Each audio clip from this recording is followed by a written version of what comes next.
Welcome back, everybody, to the Mystery Society, Season 4 again. We're talking about all kinds of mysteries involving the sea, people lost at sea, never to be seen again. How many times can you say sea in one sentence? I got lost at sea once. Oh, really? Sea World. Oh. Terrifying. Really hard to find your way around there, Taylor. Worst half hour of my life. So, I'm Nate Doan. I'm Taylor Dahl. And today I'm going to be telling you the mystery of the whaler Essex.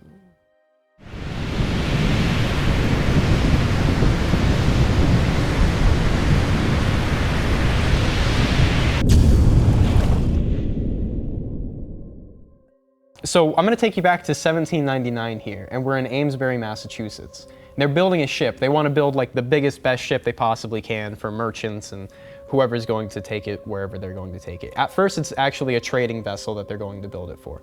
They're building it out of this material called white oak. It's like the strongest wood you can get at the time. Okay. And it's a 3-masted ship. It's 87 feet in length. It's like the biggest ship. It's a big boy. They were like, they're building it. They're like, this bad boy's never going to sink. That's what they always say. When you're building a ship, I think you always say, hope it's never going to sink. Right. At the time in Nantucket, whaling was like the biggest thing going on. So while they were making this for trading, after a pretty short period of time, it was converted to a whaling vessel. And the way that whaling worked in Nantucket at the time was they'd go out, they'd find some whales, they would have one main boat, such as this one, and then 5 smaller, like 20-foot boats. Okay. And they would send those small boats out with like 2 guys on it with harpoons and ropes, and they would just chuck them at the whale. It would go in and they would do what they called a Nantucket sleigh ride. They would just hold on and they would get pulled like miles and miles away. My girlfriend in high school gave me a Nantucket sleigh ride. Anyways, keep going.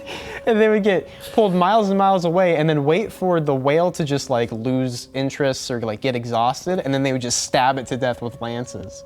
Then they would drag the whale all the way back to the main ship and boil its blubber down for oil. They called it sperm oil, I believe. Humans are so inventive. And most of the time, these treks would be like 2 or 3 years. They would be out and they would get as many whales as they could and bring them back to shore. Okay. Or I guess back to the boat, some back to shore. In 1819, the Essex was going to be sailing from Nantucket on one of these routine journeys that's going to take them 2 to 3 years. Before they go, the captain of the ship, this is his first time he's going to be captaining a ship. His name is Captain Pollard. Okay. He overhears that some of the areas where they're normally whaling, which ends up actually being all the way down to South America, there's so much whaling in Nantucket that the shores of really the United States are completely barren of whales. Okay. And Captain Pollard's about to go out on this journey. One guy comes back and he says, actually, the coast of South America on this side of the ocean is completely barren too. So if you want anything, you need to go all the way down to the bottom of South America, round it into the Pacific Ocean, and then find whales there. Captain Pollard's like, all right, if that's what we got to do. Another captain comes back right before they leave for the journey, and he says, actually, I went there, there's still no whales. I went 1,500 nautical miles away from shore to the middle of nowhere, and there's whales everywhere. Pollard was like, that's the greatest thing I've ever heard, thank you for saying it. The plan is, we're gonna sail from Nantucket all the way down South America, around South America, and then away from South America to what's called the offshore grounds. They set sail in August of 1819, and after only 2 days, they start getting hit by really bad storms and winds. And the main ship, the big 87-foot one, is actually almost blown over completely, like onto its side. And then 2 of the whaling ships almost crash into each other, and they almost have to stop for repairs, but they keep going. I have to ask, these smaller boats that have 2 men on them, are they like small, as in like attached to the main ship, and they would drop them down and sail off? Like, I think so, yeah. Okay. I think some of them would be tied to the ship and they'd be trailing it essentially. Interesting. And then others would, be on the ship and they would get dropped down. So I think they probably had 1 or 2 like ready to go, and then a couple that were on the ship. I didn't know if I was supposed to imagine like a fleet, like a full formation of ships sailing through the ocean, or if it was more so like they would split apart and then they don't come even back. have sails on them or anything. I think they're just paddle boats. Like rowboats? Okay. Yeah. Can you imagine going out in a rowboat with one other dude with some spears and be like, we got this whale? That's an interesting thing to note, actually. The whales were pretty large. So these boats were like 20, 25 feet. The average size of a whale at this time was about 60 to 65 feet in length. Huge whales, just guys, they were like, yeah, I'll just throw it. They are now rounding the bottom of South America, and they're going to go away from the coast. So in order to do that, they have to prepare, and they have to make some repairs to the ship, and they have to get some more food. Mm-hmm. So they stop in the Galapagos Islands on Hood Island, And I'm sure you're familiar with Charles Darwin and all of that. Heard of him. I think his research was in the 1800s, so it was around the same time he was doing all of that, all of the research on this island. These guys show up, and they're making repairs to their ship, and they realize, hey, there sure are a lot of giant tortoises around. Yes, so they eat them. Well, not quite just eat them. They basically kidnapped them. They took 300 tortoises from the island, each weighing between 100 and 800 pounds each, and put them onto the ship to keep alive as butcherable food. They then went to another island in the Galapagos and took another 60 in. Wait, 30 the first time? How many the first time? 300 the first time. Yeah. Weighing could be up to 800 Up to each? 800 pounds, yeah. And they didn't keep them in cages. They didn't actually have anywhere to put all of these tortoises, so they would let them roam the ships.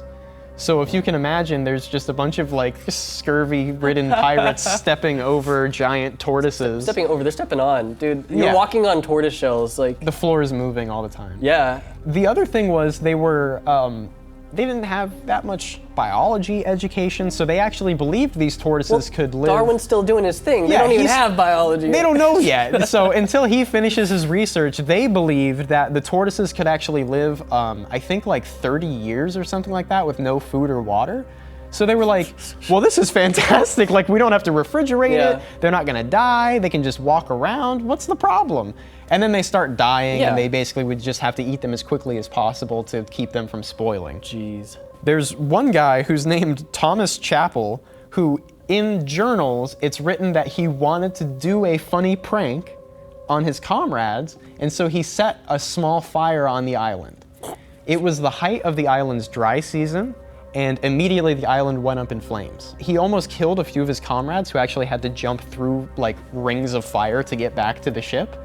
And as they were leaving, they looked back and it was just like getting worse and worse. They went to sleep, woke up the next day, looked back, and it was even worse. And it turns out that this actually led to the near extinction of the Floriana Island tortoise and Floriana mockingbird, which are no longer native to those islands.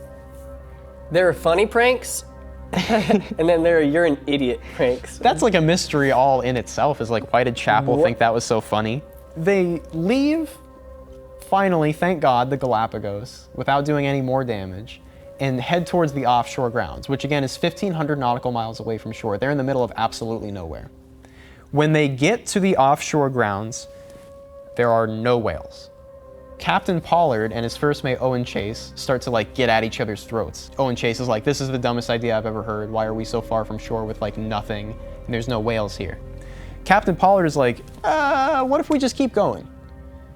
So they go further away from shore. Now they're about 1,700 to 2,000 miles away from shore, and they spot 3 whales. Nice. Very excited. So they drop all the whale boats and they start going out to get the whales. Owen Chase's whale boat, the first mate, is hit by a whale's tail as they're trying to get the whales. So he's like, well, at least it's still a good day. And he goes back to the boat.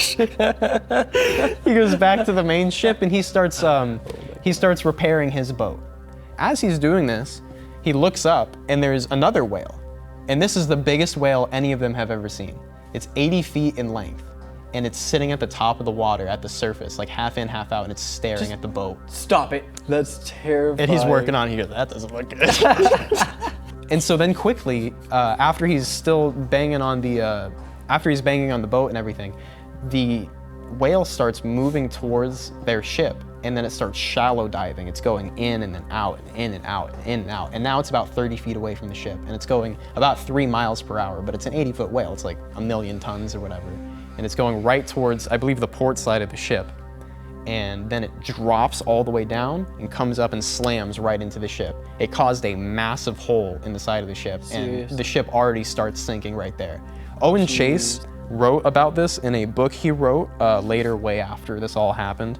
The book was titled, you may have seen this in your local library, Narrative of the Most Extraordinary and Distressing Shipwreck of the Whaleship Essex of Nantucket, which was attacked and finally destroyed by a large spermaceti whale in the Pacific Ocean, with an account of the unparalleled sufferings of the captain and crew during a space of 93 days at sea in open boats in the years 1819 and 1820. I've seen the cover. Yeah, when you look at the Dewey Decimal System, it's on there. It's its own number. Right. And he actually wrote, I read the whole thing. It's incredible. It's like one of the best written things I've ever read.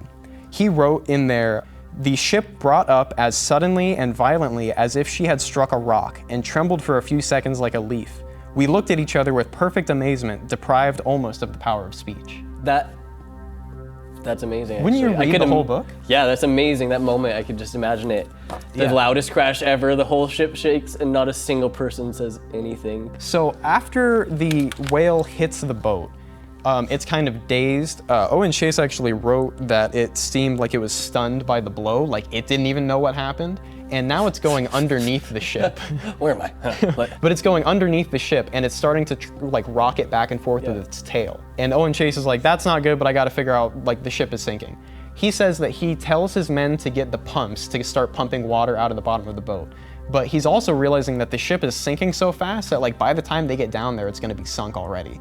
So now he's trying to figure out what to do. He looks over, the whale is now another like 40 feet away from the ship, and it's turning around to like look at the ship again. He like turns and calls to the guy who's driving the ship, and he's like, driving, I don't know, steering the ship, what do you do? We'll go over nautical terms later. The person shipping the ship, he says, make a turn, dodge the whale. He says as soon as he starts yelling to make a move to dodge the whale's already 2 feet away from the boat and slams into it. Apparently after that second hit, the whale starts like convulsing and throwing sea foam everywhere and like making noise and things like that, and then disappears under the surface, never to be seen again. And the ship is like sinking now. Like there's no time for thinking, it's going down. So they were left with only 3 boats that were usable for all of their people, and it was about 3 little rowboats. The 3 little rowboats for 21 people. They're about 1,500, over 1,500 nautical miles from any land at all. And that's where they just burned down the entire island, so they can't really go back there. I have one more quote from Owen Chase. He said, "The shock to our feelings was such as I am sure none can have an adequate conception of that were not there. The misfortune befell us at a moment when we least dreamt of any accident, and from the pleasing anticipations we had formed of realizing the certain profits of our labor, we were dejected by a sudden, most mysterious and overwhelming calamity." Yeah. I think that's great because I didn't even think about that. I just thought about it being a bad thing, but like they had finally found whales and then they got sunk. They decided they want to sail all the way back to Peru or Chile, which is over 4,000 miles away, against the wind and against currents. They suffer from dehydration, they have to drink their own urine, but they finally find land which has fresh water but no food. It's as if the entire island's already been ransacked.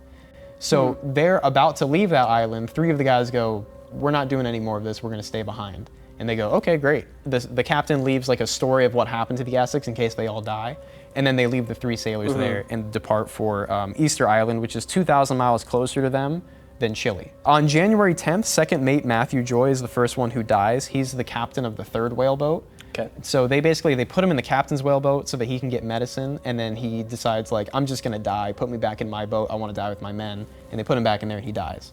Damn. So they bury him at sea, they just drop him in the water with all of his clothes, and they put Obed Hendricks in place as the captain of that boat. A couple of days later, Owen Chase's boat is separated from the other 2. So there's Obed Hendricks and Captain Pollard, and then all the way over here, first mate Owen Chase. Yeah. Okay. On the 15th of January, a shark starts stalking Owen Chase's oars, and he's like, get the fuck out of here. And it's like biting at the oars. It's doing that for like a couple of days, and then it finally goes away. Nobody gets hurt from that. On January 20th, Richard Peterson dies because he just wants to succumb to his misery, is what they said. He refused his rations. He was like, I've decided to die. He dies, they bury him at sea. Awful.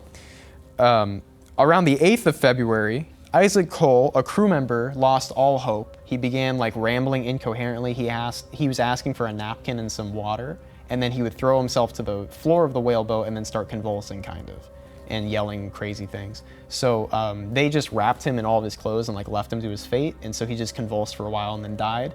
And they were about to throw him over, and then Owen Chase said, hey, actually, what if we use his body for rations? And he goes into detail about all of this in the book. But they end up eating Isaac Cole. Damn. They didn't eat his heart though. They cut his heart out of his body and then took all of his bones and buried them all at sea. Respect. So they had some respect for the homies. Only 10 days after that, Owen Chase was rescued. They spot sails in the distance, and they're saved by a British brig named the Indian after 89 days at sea. And during this, they also had this little moment where they would put themselves over the edge of the boat because it was so hot to like cool themselves.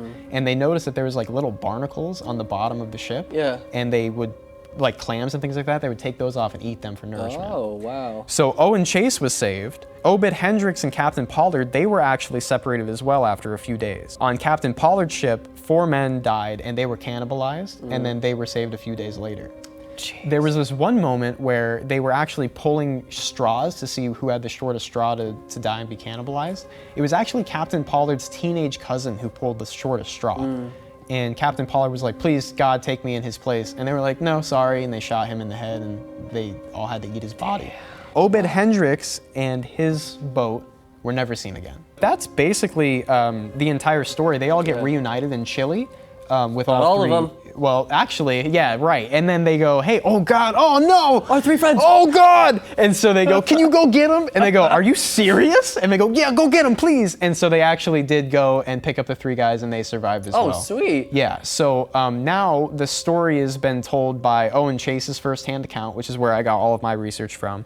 Yeah. But the thing that isn't certain is, of course, like, why did the whale ram the boat? Yeah. And then if you want like a Mystery Society thing, of course, where did Obed Hendricks go? I mean, there's been like whisperings of like finding items belonging to the crew, but they've never found bodies or the boat or anything. Yeah. So the only theory that I have is that when Owen Chase was hammering on his whaleboat, that it made sort of like a whale click kind of noise under the water. And maybe the whale thought it was like a rival male. That's interesting. And had to ram it and defend its territory, because they would have never seen a whaleboat before, any kind of boat. Nobody had ever been this far out. Well, I don't know about that, because they literally were told by people, go over here. Right, but and they got whales. to that spot and there were no whales, and then they went kept further. going, yeah. So the place they ended up, nobody had been before. It's so interesting. Yeah, it's not a mystery of like, where did this person go? It's more like a mystery of why. Why did this all... Yeah, it's just so such like many horrible events, one after the other. Yeah. So that's it's like a cursed... It really is, yeah. And that was what was interesting to me, is it's more of the mystery of like, how did this happen to these people? How did they get out of it? It's sort of like the Dyatlov Pass, where you almost know what happened, but you're still like, wait, I don't get it. Like, that's so crazy. So anyway, yeah, that's the story of the Whaler Essex. Very old mystery, pirate ship mystery. Thank you guys for watching. Again, we really appreciate all the support that we've gotten, even though we haven't been uploading as much. So we have a lot in store. I mean, as you can already see, we really want to do a good job with this season, and then we have a couple of other goodies we want to show you guys. So check in the description below for that kind of thing. Taylor and I always have projects going on. You can find it there as well. And then next week, what are you going to be telling us about, Taylor? I have next week probably one of the darkest stories I've told so far. Wow, okay. Yeah, it's another family one, and we all know how those ones turn out. So next week I'm going to be telling you the tale of the Godard family. Fantastic. So, yeah. I'm excited about that. Okay, well, we'll see you then. Bye.